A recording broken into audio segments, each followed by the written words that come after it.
Kiddushin, Daf 66a. Your ox was used by a man for an act of bestiality, and is therefore unfit for an offering. And the other, the owner of the ox, is silent. The witness is deemed credible. And the Tana of the Mishnah also taught, in Mechoros 41a, and with regard to an animal that was used for a transgression, or that killed, if this is attested to by one witness or by the owner, he is deemed credible. The Gemara clarifies this case. What are the circumstances of this case of the Mishnah, where the knowledge is established by one witness? If the owner admits to the claim, this is the same as by the owner, rather is not referring to a case where the owner remains silent. The Gemara comments, and each of these statements of Abaya is necessary. As he taught us, only that first case where the witness says someone ate forbidden fat, one might have said that he is deemed credible for the following reason. Were it not for the fact that he himself was convinced that he had committed a transgression, he would not commit the transgression of bringing a non-sacred animal to the temple courtyard on the basis of the testimony of one witness. Consequently, his silence is evidently an admission. But if the witness said, your ritually pure foods were rendered ritually impure, and the accused was silent, we would say the reason that he is silent and refrains from denying the claim is that he thinks he is not suffering any significant loss, as the food is fit for him to eat on his day of ritual impurity, because he is not required to destroy ritually impure foods. And had Abaya taught us only the case of your ritually pure food was rendered ritually impure, one might have said that the reason this witness is deemed credible is that he causes him a loss on his days of ritual purity, and therefore his silence is tantamount to a confession. But in the case of his ox was used by a man for an act of bestiality, the owner of the ox can say, with regard to his animal, not all the oxen stand ready to be sacrificed as an offering on the altar. Perhaps one would think that the owner does not bother denying the claim because he merely forfeits the possibility of sacrificing his ox as an offering, which he considers an inconsequential matter. It is only if there were two witnesses to the act that the animal is put to death, whereas here there was only one witness. It is therefore necessary for Abaya to specify all the cases. A dilemma was raised before the sages. If a husband is told by one witness that his wife committed adultery, and the husband remains silent, what is the halacha? Abaya said, the witness is deemed credible. Rava said he is not deemed credible. Why not? Because it is a matter involving forbidden relations, and there is no matter of testimony for forbidden sexual relations that can be attested to by fewer than two witnesses. Abaya said, from where do I say this claim of mine? It happened that there was a certain blind man who reviewed Mishnayos before Mar Shmuel. One day, the blind man was late for him and was not arriving. Mar Shmuel sent a messenger after him to assist him. While the messenger was going to the blind man's house by one way, the blind man arrived at the house of study by a different route, and therefore the messenger missed him and reached his house. When the messenger came back, he said that he had been to the blind man's house and saw that his wife committed adultery. The blind man came before Mar Shmuel to inquire whether he must pay heed to this testimony. Mar Shmuel said to him, if this messenger is trusted by you, go and divorce her, but if not, do not divorce her. Abaya comments, what is it not correct to say that this means that if he is trusted by you, that he is not a thief, but is a valid witness, you must rely on him? This would prove that a single witness can testify in a case of this kind. And Rava explains that Mar Shmuel meant, if he is trusted by you, like two witnesses, go and divorce her, but if not, do not divorce her. Consequently, Rava maintains that this episode affords no proof.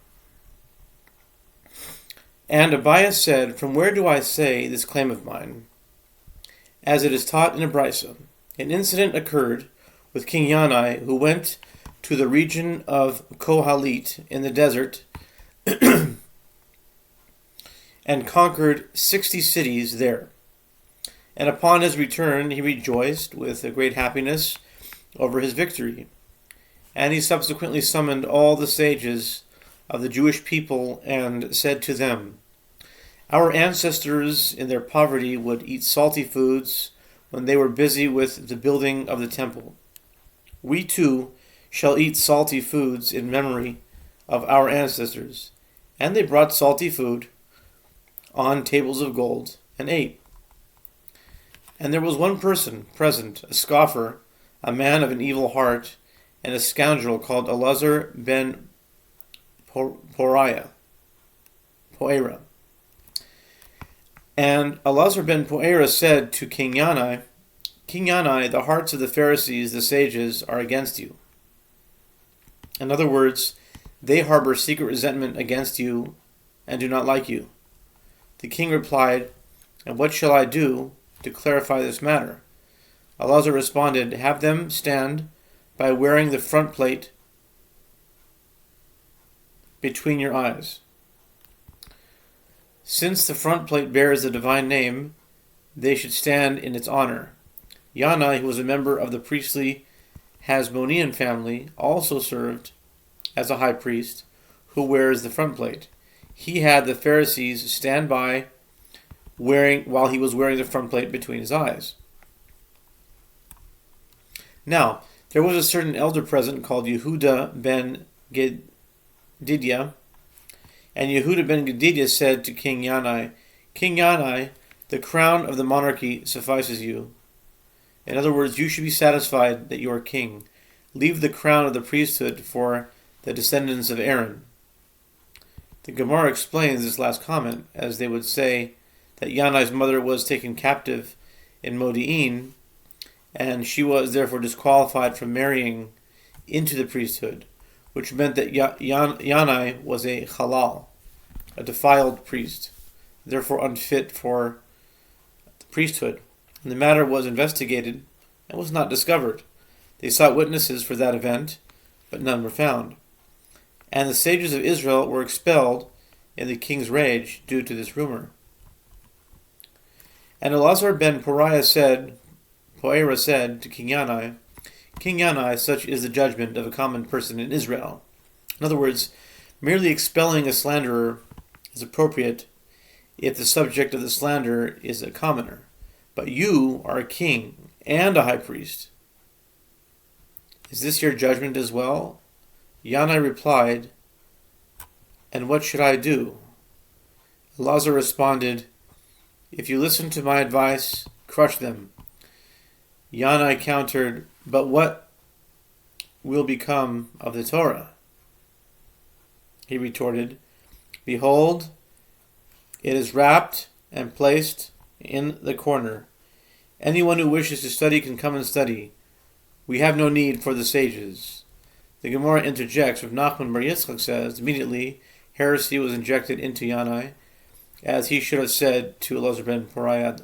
This works out well with regard to the written Torah, as it can be studied by all on their own. But what will become of the oral Torah?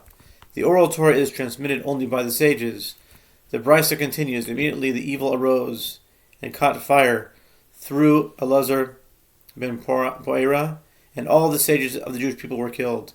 And the world was desolate of Torah until Shimon ben Shetach came and restore the Torah to its former glory. This completes the brisa. Abaya asks, what are the circumstances of this case? How did those who conducted the investigation refute the rumor that Yanai's mother had been taken captive, if we say that 2 witnesses said that she was taken captive, and 2 others said that she was not taken captive? What did you see that you rely on these who said that she was not taken captive? Instead, rely on these who said that she was taken captive. In such a scenario, one cannot say definitively that the matter was investigated and found to be false. Rather, it must be referring to 1 witness who testified she was taken captive, and 2 testified that she was not taken captive, and the reason that the lone witness is not deemed credible is that he is contradicted by the other 2, from which it may be inferred that if not for the fact he would have been deemed credible, this supports Abaya's claim that an uncontested lone witness is deemed credible in the case of this kind. And Rava could reply that this incident affords no proof for the following reason. Actually, one can say that there were 2 witnesses who testified that she was captured and 2 who testified that she was not, and the case was decided in accordance with that which Rav Achabar min Yomi says, in a different context, is referring to conspiring witnesses.